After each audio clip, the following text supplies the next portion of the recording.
Clifton, you've got to see this.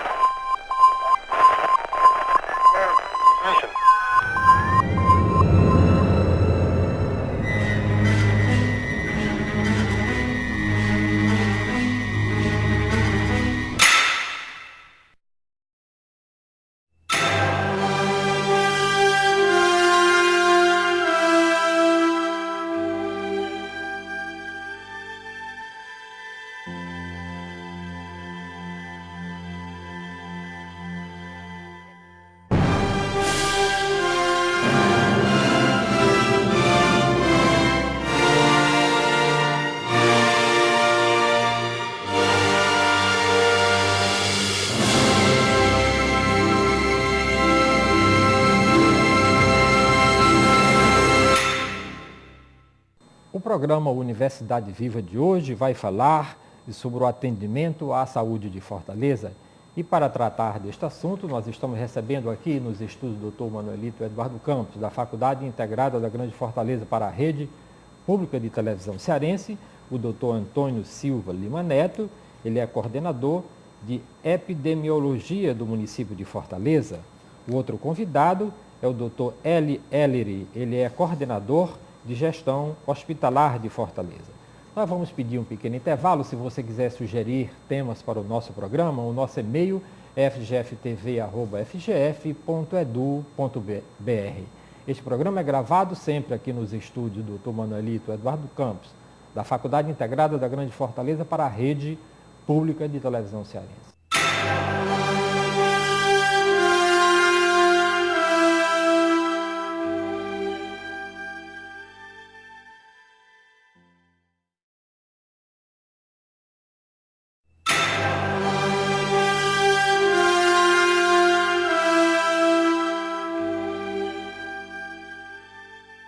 A promoção de saúde do município de Fortaleza é uma estratégia de gestão nascida da luta dos movimentos sociais de mulheres e etnias. Ela se baseia em 5 grandes eixos: ambiente saudável, política pública saudável, reorganização dos serviços de saúde, promoção de habilidades pessoais e fortalecimento das ações comunitárias. Dentro do Sistema Único de Saúde de Fortaleza, tem-se buscado produzir a saúde humanizada pautada nesses princípios, com destaque para o desenvolvimento de uma gestão em que se incentiva a participação de todos, como o fomento de práticas de educação permanente e uma cultura de paz e não violência em que solidariedade mostra-se como exercício contínuo. Sua construção é transversal em todas as redes de assistência de produção de serviços de saúde do Sistema de Fortaleza, rede de assistência de atenção primária, saúde da família, da atenção especializada, das urgências e emergências hospitalares e de saúde mental. Esse texto está lá no site da Secretaria Municipal de Saúde. Isso significa dizer que a saúde da população de Fortaleza vai bem, obrigado? É a primeira pergunta que eu faço. Eu vou começar ali com o doutor Antônio da Silva Lima Neto. Essa questão, esses pressupostos colocados por você, evidentemente são, digamos assim, uma visão de futuro, uma meta, uma ideia, uma intenção de alcançar todos esses pressupostos para que você tenha uma saúde, possa, sobretudo, oferecer bons serviços de saúde pautados por essa lógica para a população. No entanto, hoje a gente sabe que existe uma crise na saúde de nível internacional. Um pouco devido à questão da tecnologização excessiva ou natural, né, onde a medicina ficou muito cara. Então, os procedimentos são complexos e são caros. Você tem uma demanda crescente, um acesso universal como o nosso, né, pautado pelo SUS, ou seja, qualquer pessoa pode ser atendida.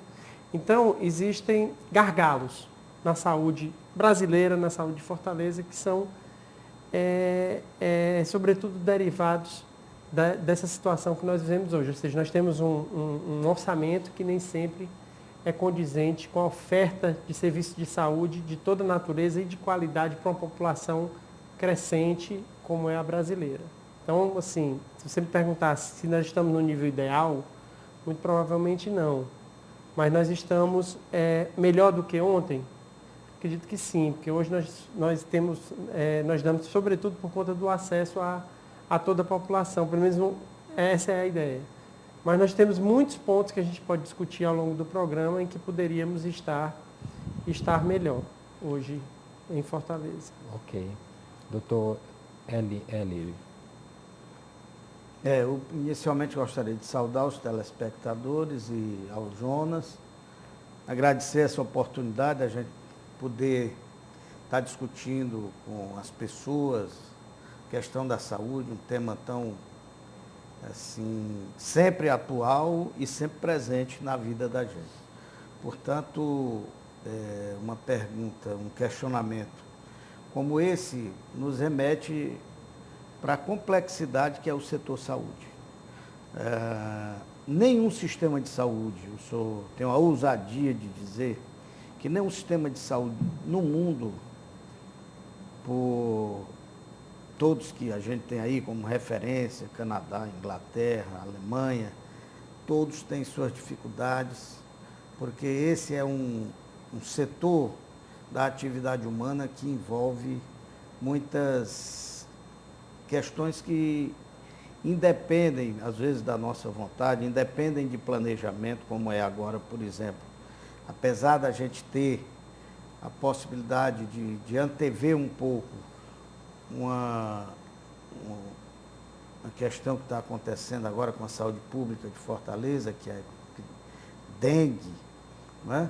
Então, uma situação dessa, ela quebra todo um planejamento que você vem construindo. Mas a questão que você coloca, Jonas, para nós, nos dá oportunidade de dizer que temos algumas dificuldades, eu diria até muitas dificuldades, mas nós temos procurado superá-las. Hoje, sobretudo na atenção hospitalar, mas em todas as redes, a gente está trabalhando com a Política Nacional de Humanização para acolher melhor as pessoas, para atender as pessoas com integralidade e também contemplando a questão dos trabalhadores em saúde, seja através de política de educação permanente, promovendo a participação dessas pessoas em cursos, fazendo, inclusive, curso superior patrocinado pela Prefeitura de Fortaleza e qualificando cada vez mais os nossos trabalhadores, né?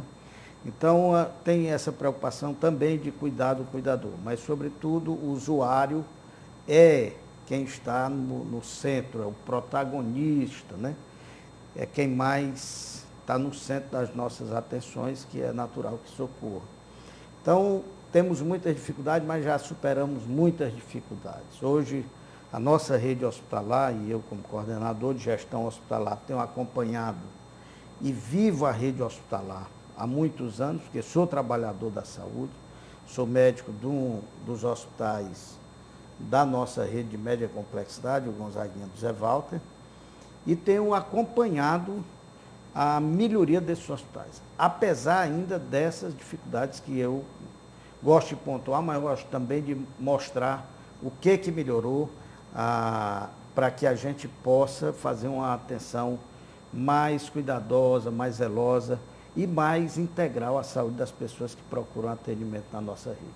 Doutor, e sempre quando se aproxima o inverno e quando tem essa quadra invernosa, a gente percebe a preocupação das pessoas com a dengue. Mas, por outro lado, eu imagino que a educação do povo, ela fica assim a um grau muito indesejável, porque a gente sabe que a dengue, ela se constrói dentro da casa da gente, ela não está lá na porta do hospital, né? E não é uma coisa. E por que não há uma campanha, por exemplo, de esclarecimento com muita antecedência, uma campanha assim como se fez com o tabagismo, por exemplo, né? Que mostrava aquelas fotos terríveis, e porque é uma coisa que a dengue, ela não escolhe se o cara é alto, baixo, feio ou bonito, ou se é milionário ou pobre, né? Ela pode... Não falta isso, não, essa preparação da população para a quadra invernosa, para a proximidade da dengue? Existe essa questão, assim, a gente discutir dengue é um assunto que permite várias abordagens. Isso que você está colocando é uma delas. Para você ter uma ideia, hoje, nós precisamos, assim, em princípio, as casas de Fortaleza devem ser visitadas, digamos, uma vez por mês, pelo menos, por um agente de saúde pública, né? Um agente chamado agente de controle de endemias.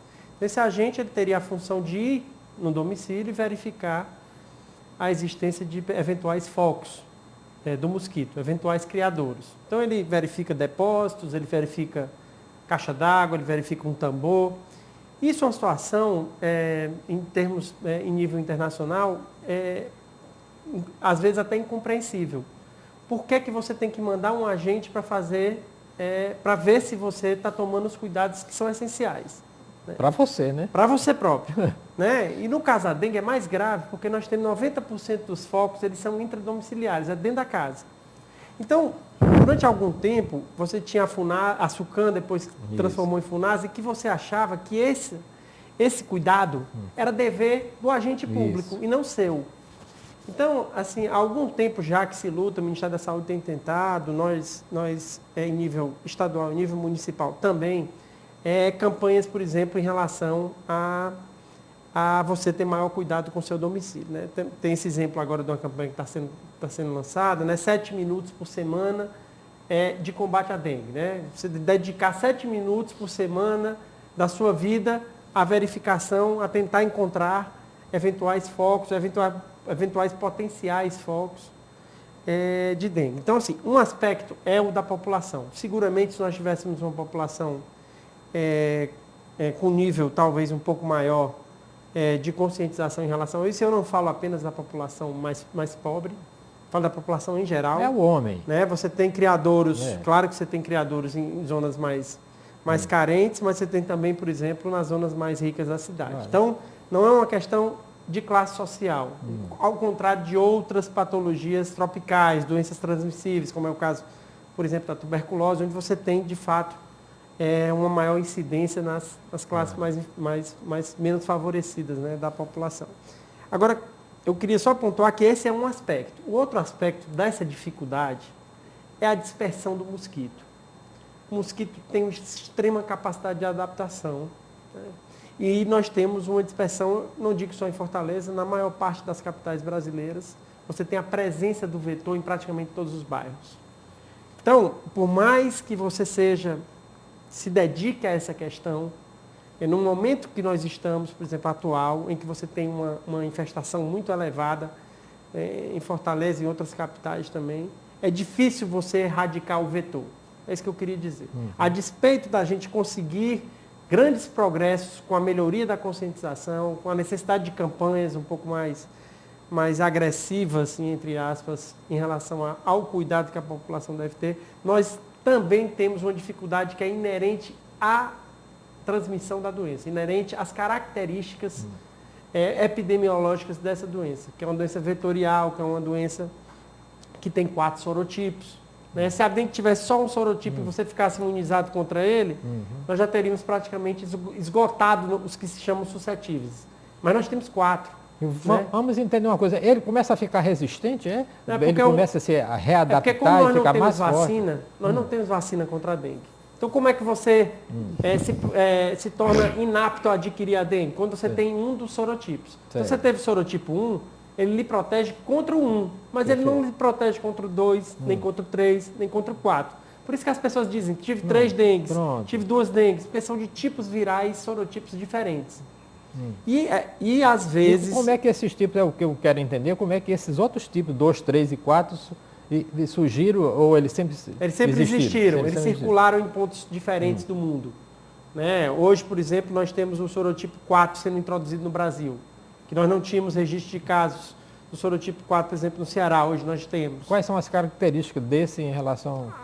O padrão clínico é muito semelhante dos 4 sorotipos. Evidentemente que você pode ter algumas evidências em relação à agressividade de um sorotipo em relação a outro.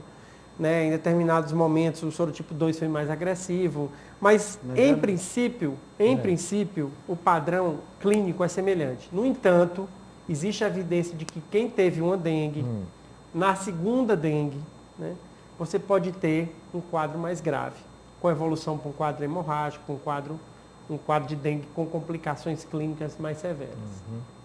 Ok, eu vou pedir um pequeno intervalo aqui no programa Universidade Viva, que hoje nós estamos discutindo o atendimento à saúde de Fortaleza, e se você quiser sugerir temas para o nosso programa, o nosso e-mail é fgftv@fgf.edu.br. Este programa é gravado sempre aqui nos estúdios do Dr. Manuelito Eduardo Campos, da Faculdade Integrada da Grande Fortaleza, para a Rede Pública de Televisão Cearense.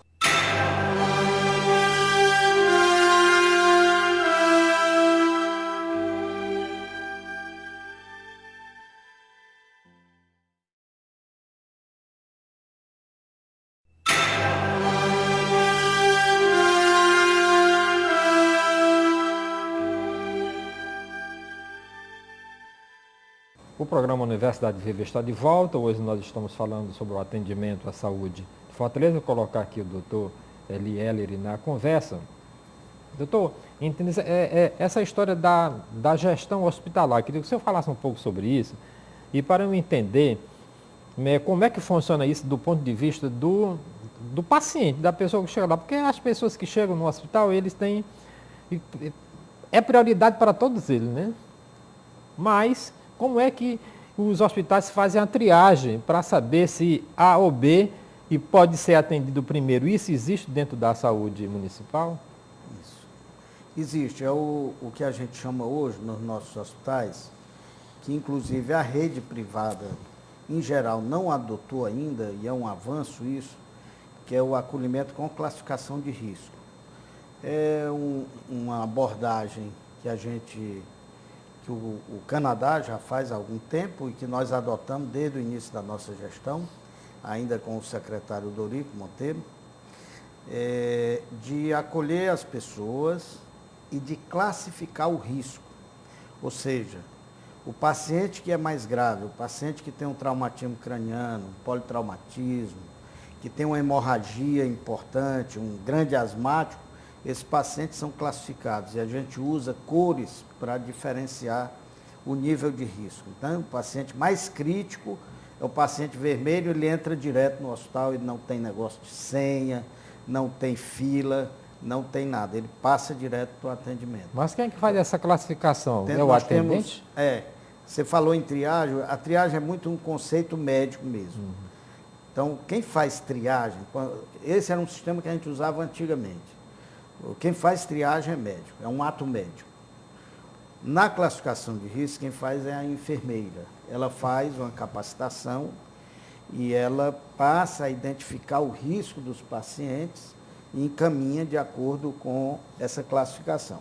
Então, mas como eu queria, assim, didaticamente, ver essa classificação seria entender a medida da pressão, como é que essa enfermeira diz, não, esse paciente pode esperar e esse não pode esperar? Tem alguns casos que são muito claros, né? Paciente politraumatizado. Isso aí tudo bem, né? Paciente com sinais de infarto, uma crise hipertensiva grave, que ela pode ver pela aferição da pressão arterial, né? Um asmático grave que você vê de longe, né? O paciente com uma falta de ar importante. Esses casos são muito claros, eles entram logo, são pacientes críticos, né? E há outros casos também. E febre alta, né? Febre 39,5, 40 graus. Enfim, ela tem toda uma capacitação para identificar esse risco. E pacientes mais críticos, como eu disse, classificados como vermelho, entram, não esperam. Pacientes laranja, eles são pacientes que logo após o vermelho deve entrar, o verde e o azul. O azul, em geral, seria aquele paciente que não deveria estar no hospital. Ele deveria estar na atenção básica. Né? Pois é isso que eu queria que você falasse. Como e que esse paciente chega no hospital sem passar pela atenção básica, e sem ele ser encaminhado, né, por um médico. E porque aí ele decide e vai direto para o hospital? Ele vai direto para o hospital. Isso dá uma falsa impressão de que, e há um discurso que a gente discorda profundamente, que é de que esses pacientes vão porque a atenção básica não funciona. O que não é verdade, que a nossa atenção básica, embora ainda não esteja no nível ideal, mas hoje nós já temos 260, em torno de 260 equipes de PSF completas. Nós precisaríamos ter mais, né? nós precisaríamos ter em todas as equipes completas, inclusive chamamos muitos médicos, muitos desistiram, hoje nós deveríamos ter bem mais equipes completas, talvez em torno de 400. Mas mesmo assim, se você for a qualquer unidade básica de saúde, centro de saúde da família, eles estão lotados de pacientes. Então o pessoal atende, mas não dá conta, porque a demanda é muito grande. E primeiro há uma questão cultural das pessoas procurarem o hospital. E acho que chegando no hospital é atendido e o seu problema será resolvido. Então, historicamente, o hospital foi a referência. E a gente está mudando esse modelo, fortalecendo cada vez mais a atenção básica, e a gente sabe. Isso não é o eu acho, mas tem vários estudos que mostram isso. Uma atenção básica bem organizada, ela resolve 70% a 80% das demandas de uma população. Né? Então, nós estamos caminhando para isso, mas há um tempo ainda. Então, por enquanto, o hospital vai ter que atender essa demanda. Mas se você for na atividade privada, né, nos hospitais privados, você vai encontrar um quadro um pouco parecido. Muitos daqueles pacientes, às vezes eu dou plantão em hospitais privados, mas muitos daqueles pacientes poderiam estar no consultório e vão em busca do hospital, porque sabe que ali ele faz um exame, ele tem um atendimento mais rápido, né? Os consultórios em geral, há uma demora maior, termina tendo uma... Então tem uma questão cultural, tem uma questão mesmo de demanda excessiva, mas que a gente tem trabalhado para reverter muito isso. Houve no início da gestão, uma decisão corajosa da prefeita Luiziane Lins de priorizar a saúde como direito mesmo do cidadão e, sobretudo, com enfoque para a atenção básica, né? Sem descuidar da atenção de média complexidade e da terciária. Mas há muito que caminhar. A gente sabe que a gente não constrói em 8 ou 10 anos só um sistema de saúde muito próximo do que a gente gostaria de ter, do que a gente precisa ter. Mas nós estamos caminhando a um processo que encontra muito eco junto à gestão municipal. A prefeita sempre está muito sensível. Agora, em relação à dengue, todo o recurso necessário para as ações, não houve nenhuma dificuldade, embora o nosso orçamento, o tesouro mesmo, entrar com 23%, em torno de 23%, 24%, às vezes já chegamos a gastar 25% do orçamento com saúde, quando a nossa obrigação constitucional é só 15%, né? 15% no mínimo, né? Mas compreendendo a saúde como prioridade para a cidadania, a prefeita faz esse esforço. E a gente não dá conta, sobretudo as grandes capitais, né, os grandes centros urbanos, terminam sendo o local para onde a maioria das pessoas, das cidades menores, que não tem muito recurso, vão buscar a assistência. Mas então, voltando ao assunto, a gente vai trafegando por muitas questões, mas voltando à questão inicial que você colocou, a triagem é um ato médico. Hoje, o que nós fazemos nos nossos hospitais é classificação de risco. Se hoje nós formos a um hospital privado, você pega uma senha. Você pode estar grave, pega uma senha. Em geral, você vai esperar chegar o seu. Então, essa é uma abordagem que tem que ser mudada. Esse modelo que nós adotamos no município de Fortaleza e em vários municípios no Brasil hoje, eles devem ser copiados e até aperfeiçoados. Já temos um protocolo de Manchester que a gente está discutindo, que aperfeiçoa esse que a gente usa hoje, mas por enquanto estamos usando o acolhimento com classificação de risco, que está dentro da política nacional de humanização do Sistema Único de Saúde. Doutor, eu queria colocar aqui, aproveitando aqui, doutor Antônio Silva Lima Neto, na conversa sobre epidemiologia, porque a gente está falando de dengue nesse período, mas a gente vê que doenças de epidemias do século passado começaram a voltar hoje, né, na nossa modernidade. Né? Por que isso aconteceu, doutor? A gente foi um descuido que a gente teve? Eu não diria um descuido, né? A gente teve uma mudança realmente importante no perfil de mortalidade da população brasileira e da população mundial, né? Hoje você tem uma expectativa de vida, por exemplo, do cearense que está em torno de 70 anos, 72 anos. Né? Isso significa que metade das pessoas, a expectativa de vida média, vive pelo menos até os 70 anos. Né? Significa dizer que eu vou fazer 70 anos esse ano, eu já posso morrer tranquilo, né? Não é não? Não. A expectativa é um indicador chamado expectativa de vida ao nascer. Então, as pessoas que estão nascendo hoje têm uma expectativa de vida então eu estou no lucro média já, né? de em torno de 70 anos. Não, porque as pessoas, nós somos, isso é uma média, né? Varia.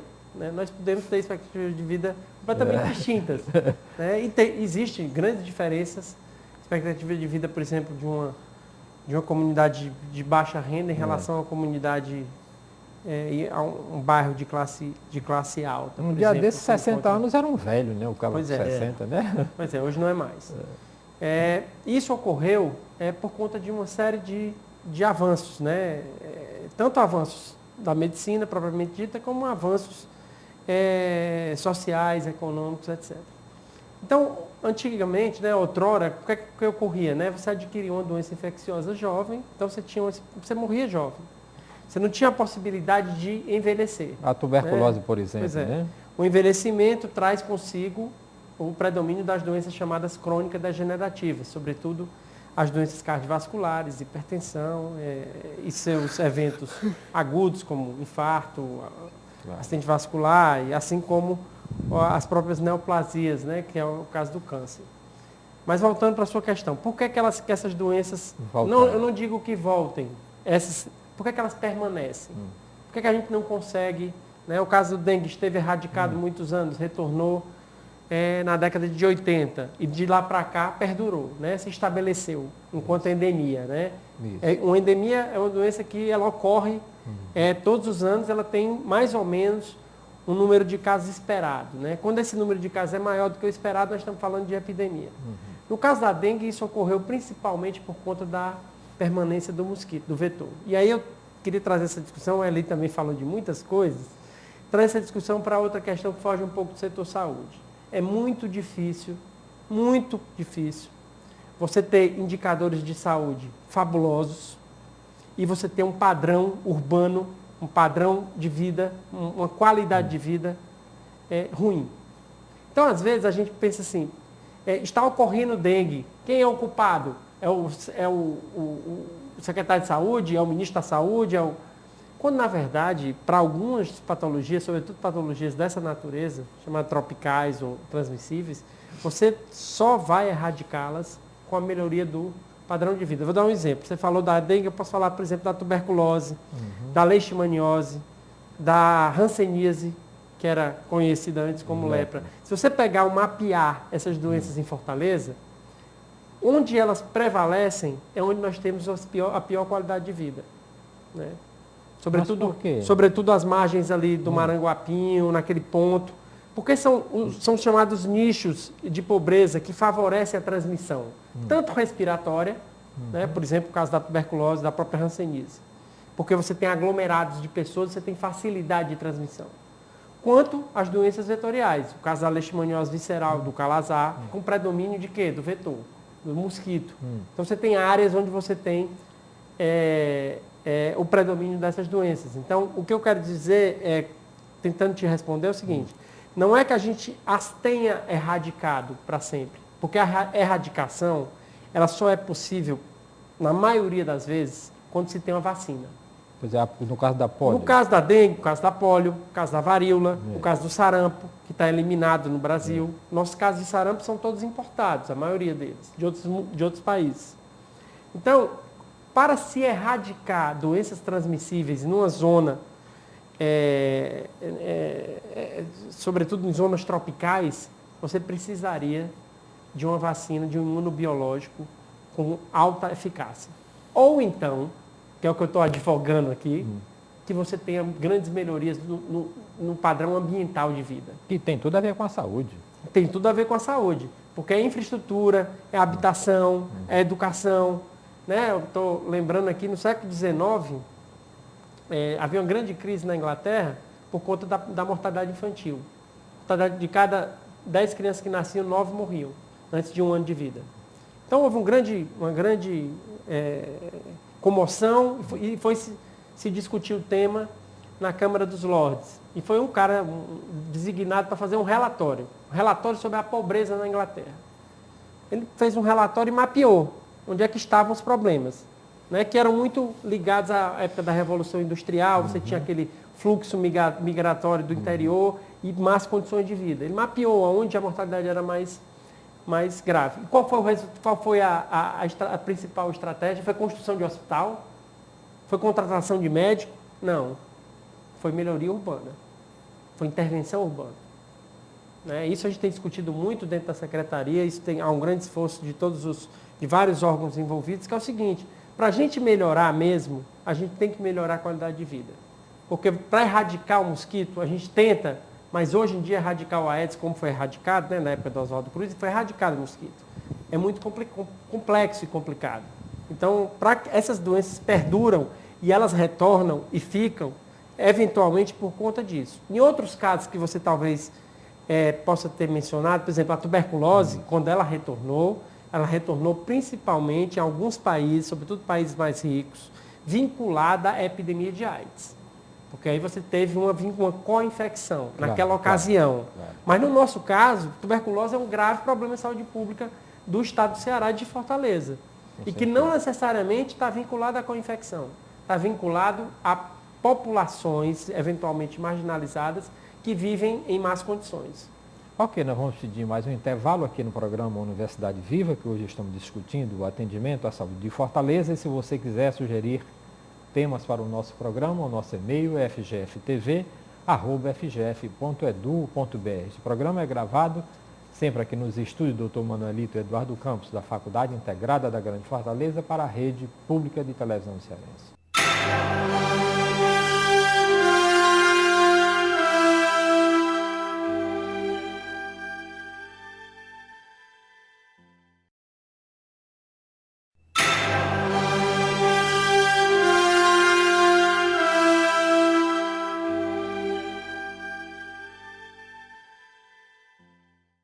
O programa Universidade Viva hoje está falando sobre o atendimento à saúde de Fortaleza e eu queria colocar aqui o doutor Eliel na conversa, porque eu sempre imagino que as pessoas vão começar ali da saúde primária, de novo, voltar lá na saúde primária, que essas pessoas poderiam, usando os meios de comunicação e da informação que existe hoje, né, e ter, entendes, começar de casa, entendes,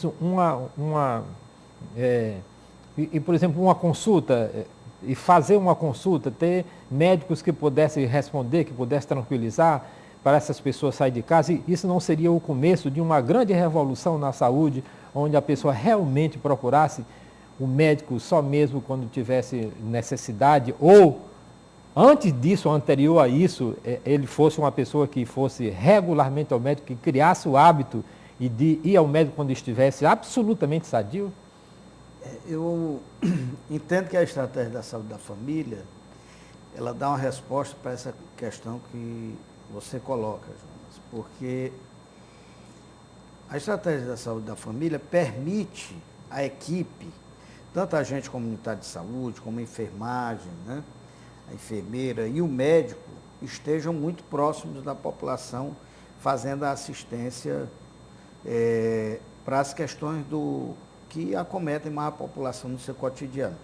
Inclusive, na questão também de educação e saúde, que foi destacada aqui, inclusive, pelo Antônio, né, que coloca que se a população, sobretudo em relação à dengue, se ela tiver mais consciente da importância do protagonismo dela para reduzir os focos de mosquitos, certamente nós vamos ter menos transmissão da doença, né? E para isso, quer dizer, a gente pode pegar a dengue como modelo sempre, porque ela é hoje o grande astro assim, do momento, né? É o que mais chama a atenção a gente. O grande astro nesse sentido, não que a gente considere a dengue qualquer coisa que deva merecer alguma menção assim, honrosa, né?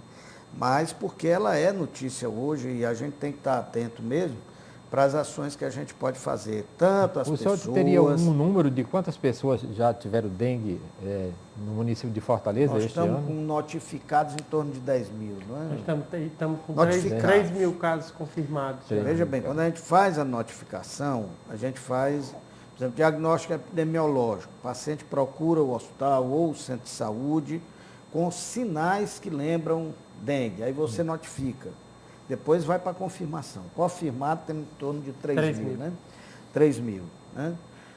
Então, nós estamos aí com 10 mil notificados. É um número importante. Mas voltando à questão anterior, quer dizer, não é só a dengue, mas é a questão da hipertensão, a questão do diabetes, não é? Várias outras doenças que essa equipe de saúde da família, a orientação da saúde bucal, né? E no contato mais próximo com esses pacientes, vão orientar uma série de ações, sobretudo na promoção da saúde, você colocou ali, a promoção da saúde e no tratamento mesmo das suas doenças, evitando, por exemplo, que o diabetes descompense, que a hipertensão se agrave, que vá terminar com um acidente vascular cerebral. Enfim, a estratégia de saúde da família é realmente uma ferramenta extraordinária que o Brasil tem desenvolvido, né? E que nós aqui em Fortaleza abraçamos, a prefeita, o secretário de saúde, doutor Alexandre Montalver, tem feito um esforço muito grande. Não é tão simples, não é tão fácil quanto pode parecer à primeira vista, porque só médico concursado nós chamamos 510, que além dos 300 inicialmente, depois 60, salvo engano, que nós chamamos em seguida para o saúde da família, nós chamamos o cadastro reserva que tinha no Estado, mas muitos desistiram. Então, hoje nós temos equipes incompletas. Mas, seguramente, a estratégia de saúde da família, ela representa um grande avanço e que pode dar resposta a essa questão que você coloca. E aí, realmente, para a atenção hospitalar, quem efetivamente precisa, né, for da missão do hospital atender. O ideal é que a gente precise menos do hospital, que a gente resolva as questões de saúde mais a nível de atenção básica e quando precisar da atenção hospitalar, ela está mais livre para poder atender o que for da missão dela, tanto a nível secundário como a nível terciário. E como é que está a questão do IJF? O IJF, do ponto de vista que é um hospital da cidade de Fortaleza, né, e ele atende, né, 184 municípios, poderia dizer assim, né? Às vezes gente grosso de modo. outro estado, né? E como é que funciona isso? Por que esse hospital se tornou assim? Principalmente em relação a trauma, né, e outras doenças. Né? Aí nós temos, eu chamaria de uma epidemia de motocicleta, né? Pronto. Que eu particularmente, é uma posição pessoal como médico, acho que o país tinha que ter uma preocupação maior com essa quantidade enorme de motos hoje circulando nas grandes cidades. E que foi trocado pelo jumento, que não fazia mal a ninguém. Trocado pelo jumento, pela bicicleta e o rigor. Recentemente nós tivemos uma crítica no momento político aí, porque o governador estava exigindo capacete no interior.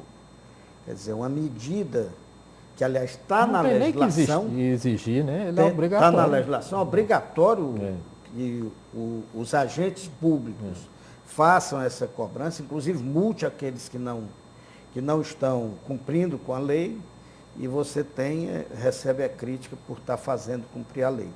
Então, essa questão do acidente de trânsito, um destaque para a moto, questão da violência urbana, aí, a arma de fogo, né? Que tem sido também uma grande tragédia do dia a dia, né? Isso tem um impacto muito grande no atendimento do IJF. E, infelizmente, o Estado agora está dando uma resposta, foi inaugurado um hospital no Cariri, vai ser inaugurado agora outro em Sobral, que vai, a gente acredita muito, reduzir... O carro da distância vai para esses hospitais polos, né? Isso, reduzir a demanda para o IJF. Mas, sem dúvida, é um hospital estadual que, às vezes, recebe inclusive pacientes de outros estados e que tem um impacto grande sobre o orçamento dessa cidade. Com Quer dizer, certeza. o cidadão de Fortaleza está financiando está pagando muito dessa conta e isso gera um problema para atender toda essa demanda. Né? E, doutor, entende, você lembrou uma coisa aí que poderia dizer que não tinha nada a ver com a saúde, mas eu acho que tem tudo a ver, porque eu sou testemunha ocular. Por exemplo, lá na minha cidade de Capuí, vou dar um exemplo, lá a turma usa moto sem capacete, coloca, o pai vai na frente, a criança vai no meio e a mãe vai atrás, os três sem capacete, e inventaram uma nova moda agora e não tem mais espelho retrovisor. Eles tiram o espelho retrovisor, não sei porquê, eles não acham bonito. Então, a maioria das motos.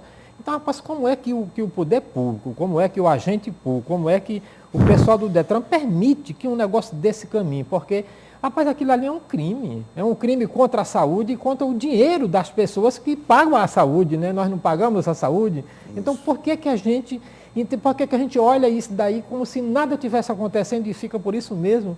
E por que não prende essas motos, bota dentro de uma coivara, toca fogo e dá uma surra em cada um dos caras, rapaz, pelo amor de Deus, que é só o que está faltando. Porque se eu fosse gestor público, eu fazia isso. Eu tomava a moto, tocava fogo e dava uma surra em cada um. Dava uma surra no pai, que está na moto, dava uma surra na mãe, que está atrás, para salvar o menino. Porque isso eu acho um absurdo. Isso não é só lá em Capuí, não. Eu tenho a impressão que é na maioria dos municípios. Às vezes a gente vê em Fortaleza também, né? Então, Fortaleza, nas grandes cidades, há um rigor maior, né? Nessa fiscalização e na coerção que o Estado tem que fazer em relação a esse ilícito. Agora, aí vão dizer que eu sou ditador, eu quero bater na mulher. Mas eu acho que a gente tem que...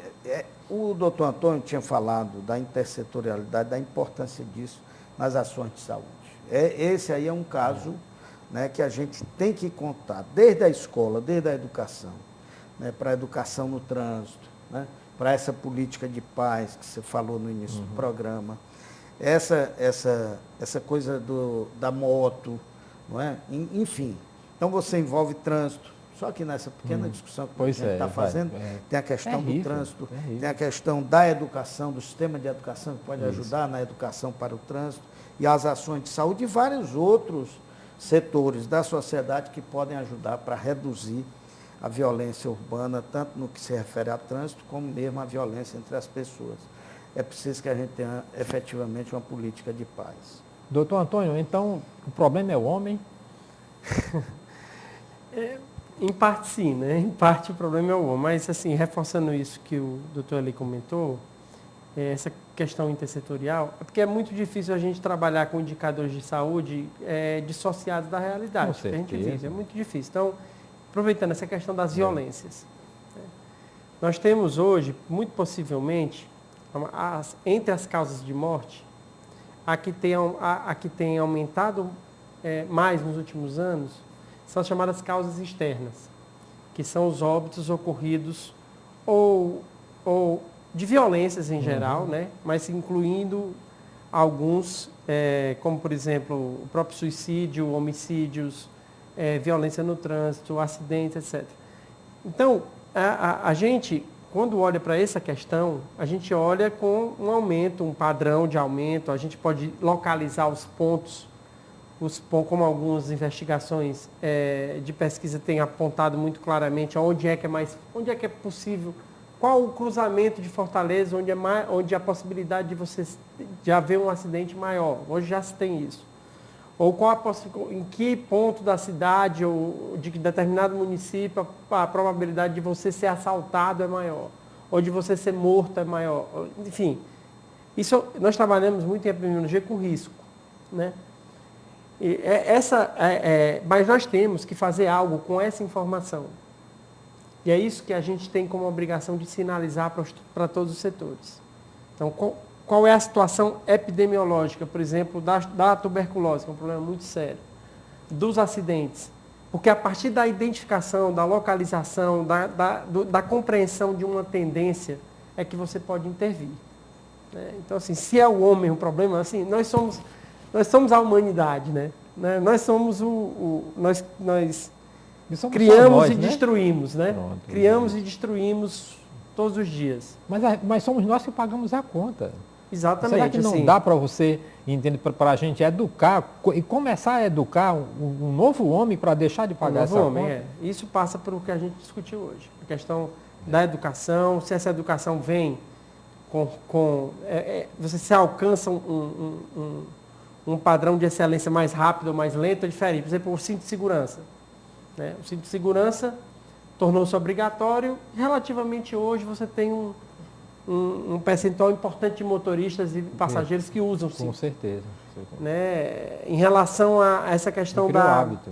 Da lei seca. Né? Você instituiu, você tem eventuais cobranças, mas nós não reduzimos os acidentes. Por exemplo, o fumo, como você mencionou antes, houve uma redução do tabagismo importante nos últimos anos. Então, isso tudo é um processo. Né? Um processo que depende de muitos outros fatores, né? Para que você tenha uma adequada, digamos, um padrão de vida mais educado, mais civilizado nesse momento para a cidade. E se a gente fosse comparar a cidade de Fortaleza com outras cidades com quase 3 milhões de habitantes no mundo, como é que estaria a nossa classificação aí em relação à saúde e bem-estar da população? Nós temos, assim, o que é inegável, um padrão de renda muito baixo. Fortaleza ainda foi uma cidade que inchou muito rapidamente, mas se você pegar a renda per capita de Fortaleza, ela é pequena. E sobretudo quando você a coloca no cenário das 5 maiores metrópoles brasileiras. Então, entre as 5 maiores metrópoles brasileiras, a que tem a menor renda per capita é Fortaleza. E isso influencia na educação do povo? Isso influencia na educação, isso influencia no padrão de doenças, no padrão epidemiológico, isso influencia em outros aspectos, porque assim, é muito difícil para qualquer gestor público você ter um crescimento rápido, exponencial, ou seja, numa cidade como Fortaleza, que não tem uma área tão grande. Né? E Fortaleza hoje tem a maior densidade demográfica do Brasil, né? Entre todas as capitais. Então, assim, você está recebendo uma população expressiva e não tem como você oferecer adequadas condições de vida em tão pouco tempo. Seja condições de vida de moradia, e também é o caso da saúde, em que você não tem leitos suficientes, então você está sempre um passo atrás. Nós temos uma coisa muito importante que o Eli não mencionou, mas tenho certeza que é uma das grandes preocupações dele. Nós temos um sistema universal, que é para a população inteira. No entanto, é um pouco esquizofrênico, porque nós temos sistema universal e temos 30% em plano de saúde. Então, nós temos 30% da população que paga pela saúde e 70% que necessita da saúde pública. Quando, na verdade, os outros sistemas universais, todos eles, têm em torno de 90% da população vinculada a ele. O caso da Holanda, o caso da Inglaterra, o caso do Canadá. E nós temos meio saúde suplementar e meio saúde pública. Ou seja, a saúde suplementar se tornou um bem, né? Uma das últimas pesquisas tirou o primeiro lugar. O que é que você gostaria de ter? Em primeiro lugar era um plano de saúde. Com certeza. Nós então, vamos assim, lá. a gente tem que levar, isso é uma coisa polêmica, a gente tem que levar a classe média para o SUS. Quando a classe média for para o SUS, que a classe média tem esse poder, sobretudo de reivindicação, de influenciar as grandes decisões, você deveria, isso na verdade é um pesquisador que diz que o SUS, para a gente de fato dar um passo enorme no SUS, é a gente levar a classe média para o SUS. Ok, eu vou ter que pedir aqui o último intervalo e em seguida voltamos aqui no programa Universidade Viva para as considerações finais. E se você quiser sugerir temas para o nosso programa, o nosso e-mail é fgftv@fgf.edu.br. Este programa é gravado sempre aqui nos estúdios do Dr. Manuelito Eduardo Campos, da Faculdade Integrada da Grande Fortaleza, para a Rede Pública de Televisão Cearense.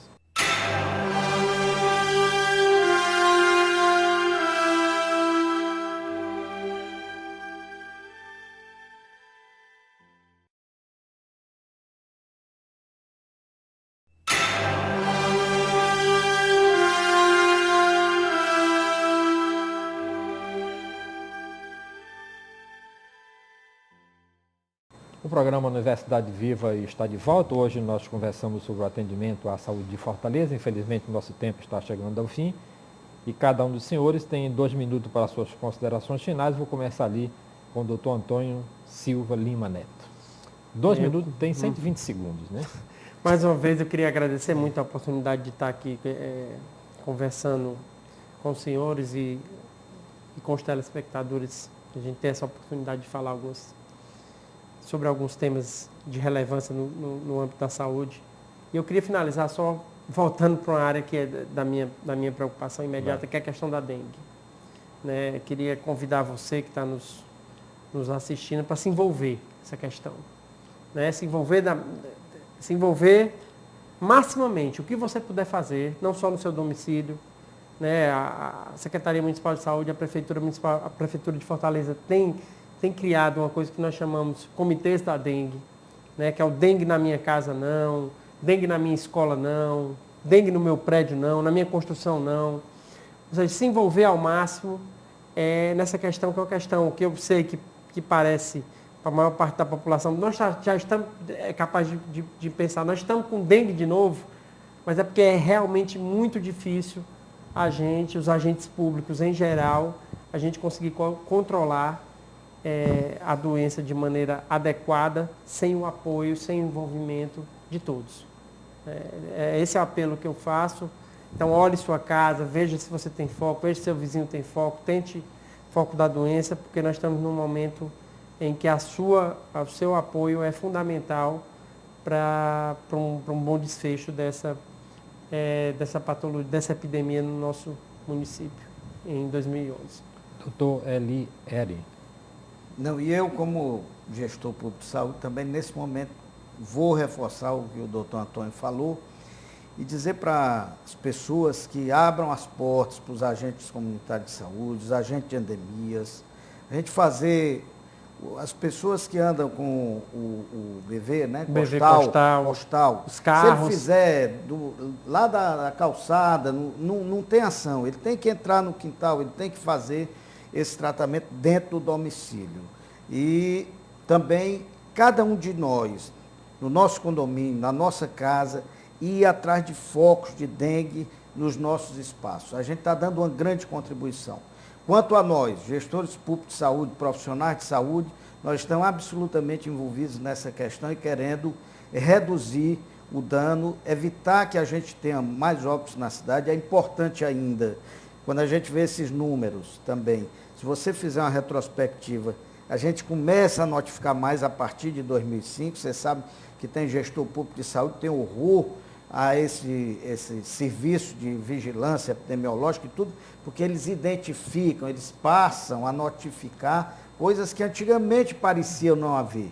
Por exemplo, hoje a gente tem óbito, talvez tenhamos mais óbito, porque nós estamos identificando mais, fazendo isolamento viral e fazendo diagnóstico, inclusive com um apoio importante do serviço de verificação de óbitos. E para fechar, eu gostaria de dizer, ainda em relação à sua questão inicial, que o Sistema Público de Saúde de Fortaleza está se construindo através de várias redes. Nós temos a Rede de Saúde Mental, que criou vários CAPs nessa cidade, que é uma política de humanização do atendimento aos pacientes com sofrimento mental, retirado dos manicômios, que isso é importante. A questão da nossa DST-AIDS e com criação de serviço de ambulatório especializado em HIV, em hepatites virais, né? Então, a questão do Sistema Municipal de Escola, que capacita melhor as pessoas, estamos investindo na formação de gestores e de profissional, qualificando mais as pessoas. E, por fim, a atenção hospitalar, que a prefeita Luiziane, junto com o Ministério da Saúde, tem feito grandes investimentos. Ainda temos estruturas com muitas dificuldades, mas melhoramos na questão de aparelhagem, temos ultrassom de ponta hoje, temos mais mamógrafo, temos camas hospitalares novas nos hospitais, centros cirúrgicos todos equipados com aparelho de anestesia que dão segurança ao ato anestésico. Enfim, tem uma série de ações que eu acho que com a vinda desses hospitais, ampliação dos nossos e a vinda dos 2 hospitais do Estado e mais o terceiro que vai ser feito em Fortaleza para dar apoio às ações da Copa 2014, eu acho que, e, sobretudo, a inauguração que a gente espera e vai acontecer, sem dúvida, próximo ano do Hospital da Mulher, nós teremos uma atenção à saúde do povo de Fortaleza na área hospitalar bem mais integral. Ok, agradeço muitíssimo a participação dos senhores aqui no programa Universidade Viva, que volta na próxima semana com outro assunto de interesse da comunidade universitária e acadêmica, aqui pela FGF TV, o seu canal universitário de Fortaleza. Este programa é exibido sempre aos domingos pela TV Assembleia, canal 30, às 8 horas da manhã, com reapresentação às sextas-feiras, às 18 horas e 30 minutos. Nós temos também um portal na internet, que é o youtube.com/FGFIES, onde você assiste este e outros programas gravados e produzidos aqui pela FGF TV, o seu canal universitário de Fortaleza. Muitíssimo obrigado pela sua audiência.